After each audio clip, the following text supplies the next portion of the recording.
Hello! Good morning mga kumari kong tigang o kumusta po kayo? For today's video po ha mga kumari kong tigang ay question and answer po muna tayo. Kasi tayo po sasagot ngayon ng ilan sa mga questions sa atin ng ating mga followers na yun na nga nag-send po sa atin ng mga messages. At may connection po dito ngayon sa topic natin na pag-uusapan, yung tanong sa atin ni Madam. Ito po yung tanong niya kasi ha mga kumari kong tigang. Tungkol po kasi ito sa topic natin na tamang paggamit po na pampaswerte na pera ng patay. So ito po, babasahin ko yung message niya. Hello, Sir Rico. Isa po ako sa follower nyo since 2021. Papo, gusto ko lang pong mag-ask ng question tungkol po sa pampaswerte na pera ng patay. Pwede po ba itong hatiin sa dalawa at i-share ko sa kapatid ko? Tama po bang gagawin ko? Sana ay mapansin nyo po ang message ko at masagot nyo po ako. Thanks po. God bless. So yun po ha mga kumari kong tiga ang question sa atin ni Madam na hindi ko na po babanggitin ng pangalan sa inyo, magpabanggit ng pangalan eh. At kasi ito po'y connected ngayon sa pag-uusapan natin na topic. Diba? Kasi ngayon po'y pag-uusapan natin yung tamang paraan ng paggamit ng pampaswerte ng patay. Kasi medyo marami po kasi nagtatanong at nalilito kung paano ba ito po ang tamang paggamit nito. Yun nga po mga pera ng patay na nakukuha nyo. Kapag kayo po yung yung laman, nakipagburol. Kayo po ba'y meron yan ha, mga kumari ko tiga, kasi ako po personal, meron po akong ganyan. Meron din po ako kasing hawak na ganyan na pera po ng lola ko. Talaga ba? Akala ko yung nawala na yun. Hindi po, iba po yun, yung nawala. Tapos meron pa rin po ako yung pera nang galing naman doon sa tsuhin ko, tsaka isa pa doon sa yung kay Kuya Apaw, yung recently lang namatay na si Kuya Apaw nga. Batang ino. Leche.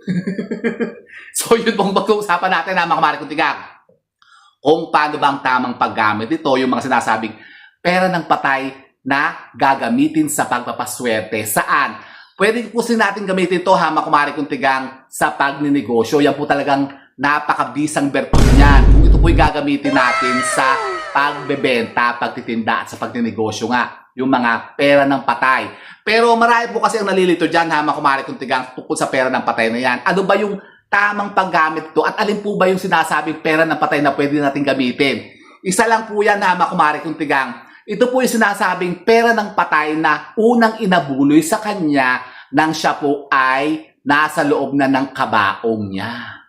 Yung unang nag-abot ng pera. At yun po ipahawak po ninyo doon sa patay na nasa loob na ng kabaong. At kailangan po yan ay hawak-hawak po ng patay for the rest of his lamay or her lamay. Ganon. Kung sino po yung namatay. Yan, katulad po nung tsuhin ko nga na si Kuya Pao. Nung namatay nga po siya, ang unang nagbigay sa kanya ng pera ay parang 100 ata. At napapunta po sa akin yun. Nakuha ko yun. Kasi ako yung habit-habit sa mga ganyan ha. Kapag ako may mga naulinigang ganyan, talagang ako'y pandalas na. Di inabang ko na talaga yung pera ng patay na yung nahawak ng chewing ko. Kasi alam niyo po ba, hamak-mari ko isa pa, kapag kayo po yung nakakuha ng mga pera ng patay na nanggaling po mismo doon sa mga pinakamatatandang miyembro po ng pamilya po ninyo. Sino? Halimbawa, yung mga lola, lolo nyo, gano'n, yung mga tsuhin nyo, tsahin nyo, o nanay at tatay nyo. Tapos, pwede nyo silang kausapin. Kumbaga, hihingin nyo sila bago nyo kunin yung perang yon.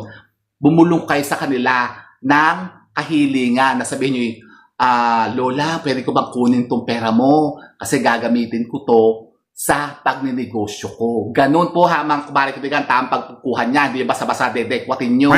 O yung nanakawin nyo doon. Sa kabaong. Pero alam nyo, pero kasi kung kwento dyan ha, mga kumari ko digan, totoo po yung nangyari. Ito po yung naikwento ko na po sa mga past videos natin.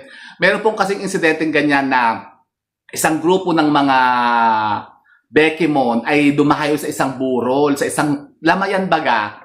Tapos sila naman po yung guest lamang naman, hindi naman sila yung kamag-anak ng patay. Ay di sila kumbaga yung nag-vigil, yung naglamay sa patay, gabi na. Siyempre, malayo kasi parang somewhere in, ano ba yun? Quezon ata yun, yung pinuntahan lang patay na yun. Tapos sila parang bisita lang naman. So yung nag-invite sa kanila, yung kamag-anak, yung apo nung namatay. So to cut it short, gabi na, hindi nag-uwian ng mga tao. So tulog ng mga tao, sila na lang natira.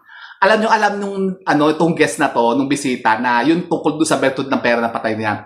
Alam nyo ba, pinag-interesan niya yung pera ng patay. At alam nyo, dinekwat niya, ang ginawa niya, alam niyo, binuksan niya yung kabaho. Hindi naman siya kamag-anak, kumari ko tigang. Binuksan niya na attempted na kunin niya yung pera ng patay kasi yun last night na Kasi usually yan, ganyan po yan, kumari ko tigang. Mas maganda yan, kukunin niyo po bago siya ilibing. Halimbawa, a night before po ng ilibing niyan, yung patay na yan, kukunin niyo na po sa kamay niya. Or bago siya ilibing o ibaon sa hukay, dun sa sementeryo kinabukasan. Pero mas maganda po yung kunin nyo a night before nung libing kasi dapat po wala pong nakakaalam. Ayun na nga yung ginawa nung bakla ay kinuha niya. Binuksan niya yung kabaong. Alam niyo yung takip, nagbarog. Nagbarog yung takip. Ayaw, hindi nagkagulo. Saan ka bang ginagawa mo? Bakit binubuksan mo yung ano? Yun, inamin din niya na gusto pala niya kunin daw yung pera ng patay kasi alam niya nga yung birthday niya. Kasi alam niyo, totoo po talaga yan kasi napakaswerte po niya kapag ginamit niyo yan sa pagninegosyo. Bawang kayo may mga businesses, tapos gusto niyo kayo po medyo pumaldo o lumakas ang benta po ninyo. Yan ang napakainam na pampaswerte na pwede niyong gamitin. Pero yung sinatanong dito ni Madam na kung pwede ba daw itong hatiin sa dalawa, halimbawa 100, papapalitan niyo, hatiin nyo 50 kayo, hindi po pwede yun. Kasi, yun lang po, kung sino lang po yung nakakuha niyan, yan lang po ang pwedeng gumamit niyan.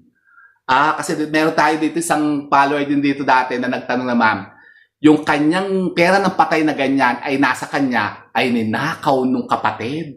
Dininakaw, parehas lang may negosyo, ay naigit kasi siya talaga pumaldo, talagang bumongga yung business niya.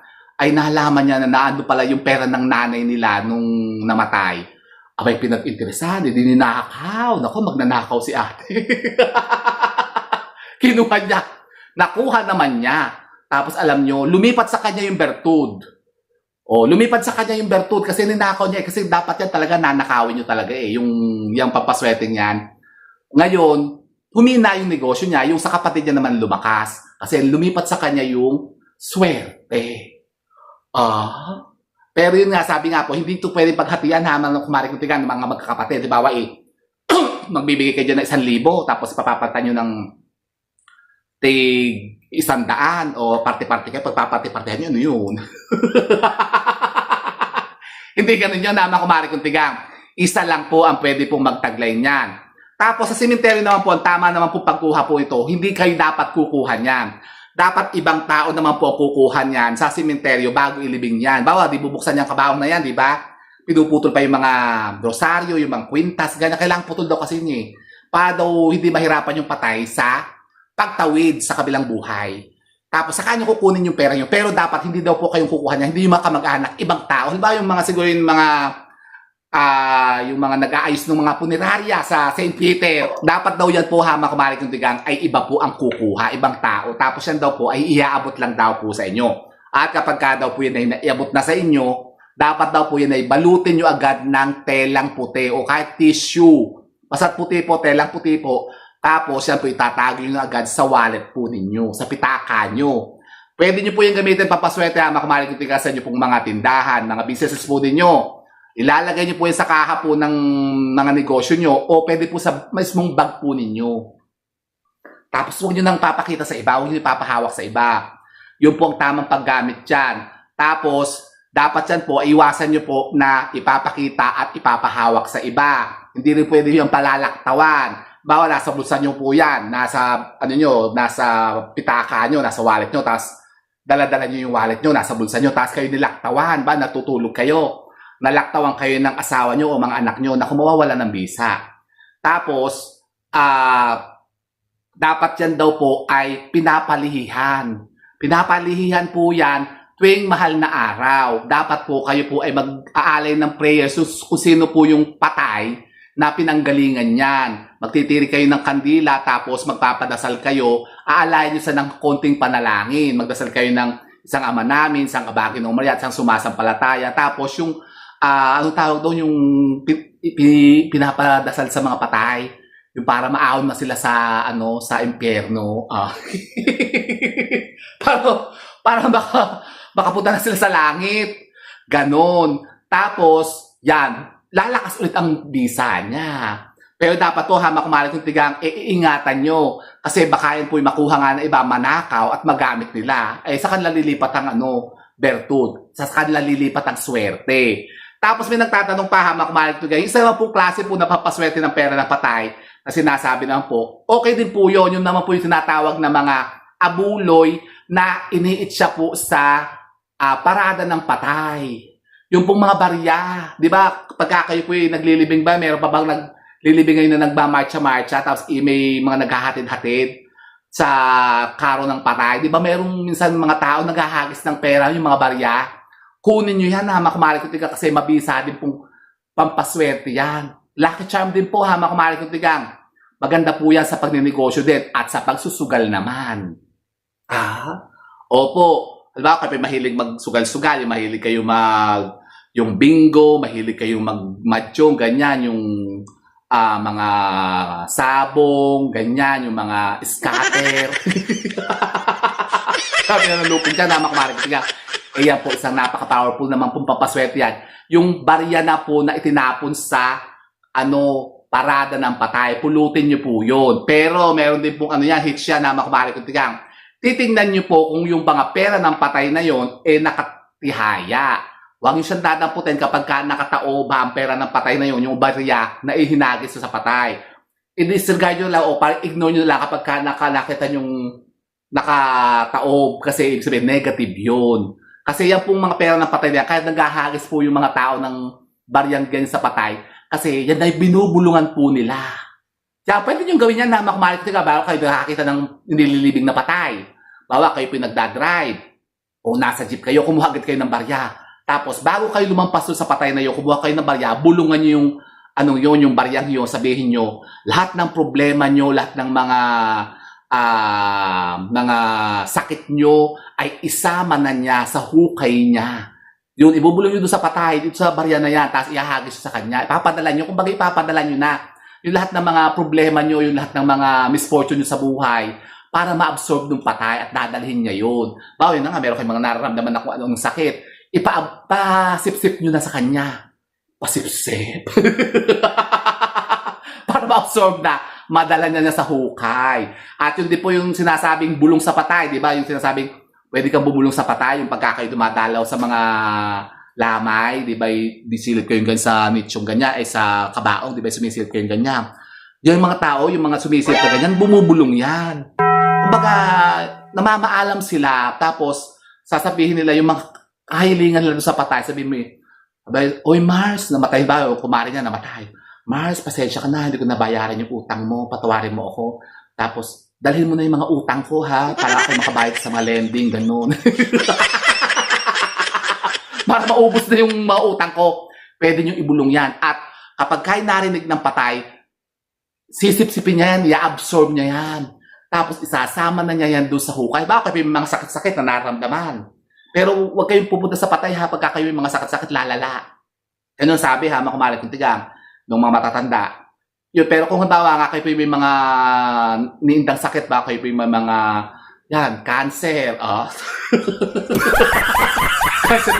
Hindi, kung kayo may mga sakit-sakit, diabetic kayo, high blood kayo, ibulong nyo sa patay na, sabi mo, Mars, o kaya, Nay, Tay, o Lola, kunin mo na yung yung sakit ko, dalhin mo na dyan sa hukay mo para mawala na, para ako'y guminhawa ng pakiramdam.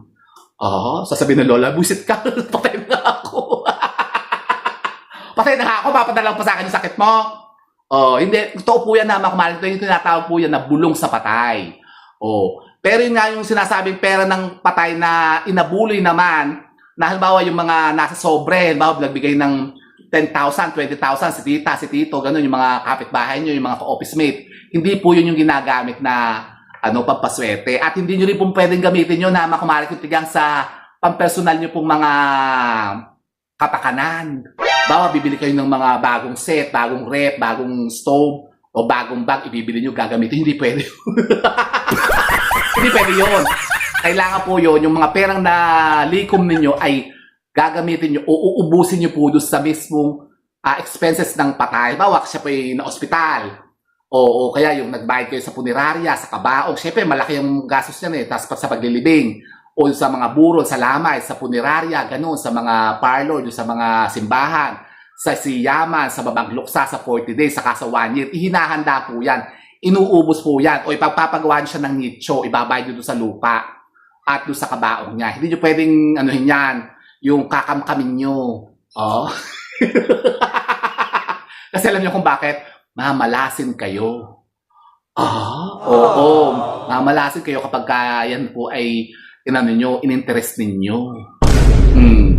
O, gusto nyo yun? Diba, ayoko nun na makumalit ko. Kaya huwag nyo gagawin yun. Pero yun nga pong sinasabing, pera na patay na nasa kamay niya, kapag kayo nang nakuha po ninyo, yun ang swerte, yun ang gamitin nyo. Itago nyo yan at gamitin yung pampaswerte sa pagninegosyo nyo. At makikita nyo talagang kayo magiging successful dyan sa mga tatayo nyong mga negosyo. Talaga ba? So ito mga kapalag kutigang, ang tamang paraan ng paggamit na pampaswerte ng pera ng patay. Kaya subukan nyo po yan kapag kakapin yung mga kamag-anak na matay, ibigyan nyo sila ng abuloy, ipahawak nyo sa kamay nila, tapos bago sila ilibing, kunin nyo na rin po yun. Tapos kapag kayo kukunin po ninyo sa kamay ng patay, pwede nyo po siyang palitan ulit ng ibang pera. Halimbawa, 100 yung hawak niya. Kumuha kayo ng pera ulit sa bulsa nyo, tapos palitan nyo yung kinuha nyo. Tapos para kung may gusto pa kumuha po ng iba naman, mga kamag-anak nyo, may makukuha pa siya. Pero pinaka-mas powerful po doon, yung unang-unang pera na yon na ibinigay sa kanya at yun po ang nakuha nyo. Yun po ang pinaka-mabisang bertud. Di ba ga? So yun po mga kamag-anak ko, sana may napunta ba kayo mga bagong idea at kaalaman sa pag-akit ng mga bagong kaswerte yan. And with that, mga kumakitigang Q7, God bless. Thank you for watching. And don't forget to subscribe my channel. I know you like it. Don't forget to press the key. Bye, mga kumakitigang.